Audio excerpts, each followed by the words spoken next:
Hey guys, welcome back to my channel Sumi blog and কিচেনে তোমাদের অনেক অনেক স্বাগত জানাই। আশা করি তোমরা খুব ভালো আছো, আমিও ভালো আছি। তো আমরা রুম থেকে বের হয়ে যাচ্ছি এবার আজকে যাবো নবদ্বীপের উদ্দেশ্যে। তো কারেন্ট ছিল না, তারপর হঠাৎ করে আমরা যখন বেরোই তখন কারেন্ট চলে এসেছি। তো আমরা সেটা একবারে টোটো করে চেপে লঞ্চে চলে এসেছি। তারপর লঞ্চ আছে কত ফাঁকা, সকাল সকাল কত ফাঁকা থাকে, আর যত বেলা যায় তত ভিড় বেশি হয়। তো নবদ্বীপে কী কী দেখার আছে না দেখার আছে সেগুলো অবশ্যই তোমাদের সাথে শেয়ার করি, তো দেখতে থাকো।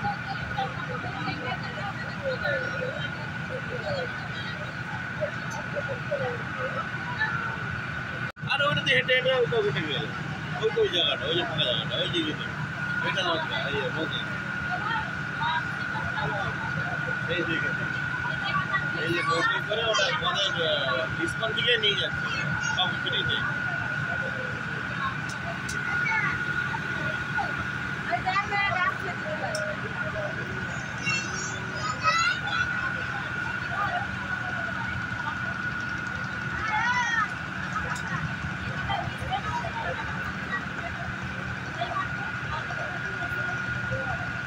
লজ্জা পেয়ে যাচ্ছে, ঘুরে চলে মিষ্টি কোনখানে মিষ্টি পেরিয়ে চলে এলো তো, এই একটা নদী, একটা নদী, ওই কোনটাতে ছিল পেরিয়ে চলে এলো জল। বাবা কিসে চেপে আছো?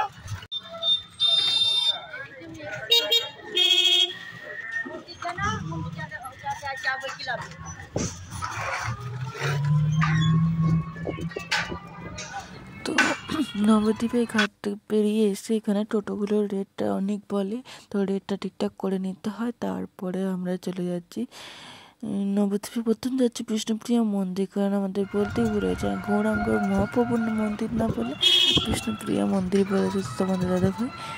ওখানে দেখার কিছুই নেই। তো তারপরে যাবো আমরা গৌরাঙ্গ দেবীর মন্দির।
তো এটা হচ্ছে বিষ্ণুপ্রিয়া মায়ের মন্দির। তো এখানে সেরকম দেখার কিছুই নেই, ওই দুটো মন্দির প্রতিষ্ঠা। তো তারপর চলে যাচ্ছি আমরা গৌরাঙ্গ দেবের মন্দির। সমস্ত ঘুরিয়ে দেখতে গেলে এখানে 300 টাকা পড়বে দুজনে। তো চলে এসছি গৌরাঙ্গ দেবের মন্দিরে।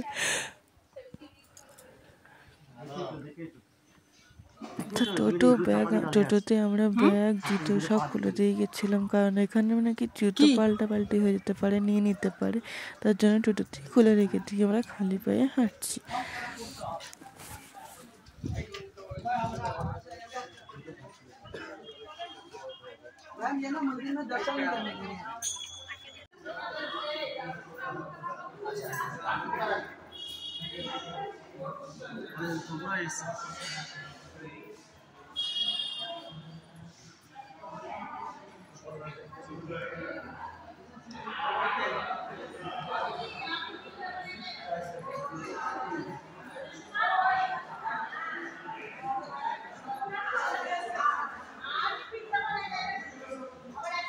তো প্রথম 5 টাকা দিয়ে ঢুকতে হয়, তারপরে আমি ভেবেছি হয়তো ভিডিও করতে দেবে না, তারপর দেখছি না ভিডিও সবাই করছে, ওখানে সামনে গিয়ে ছবি টবি তুলছে।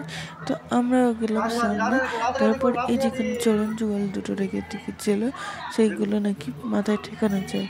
তো সেটা একজন প্রভু যে একজন মাতাজি এসে টাকা দিয়ে মাথা ঠেকালো। তা আমরা দেখলাম যে আমরা রয়েছে, আমরা টিকে নিলাম, আমরা টাকা দিয়ে দিলাম। তারপরে চারিদিকটা ঘুরে দেখছি যে কোথায় কি আছে না আছে, তাই গেলে দেখছি বিনা অনুমতিতে ঢোকা নিষেধ। তবুও আমি টুকুস করে একটু গিয়ে দেখে চলে এসেছি। আর এদিকে মামের মতো দেখো।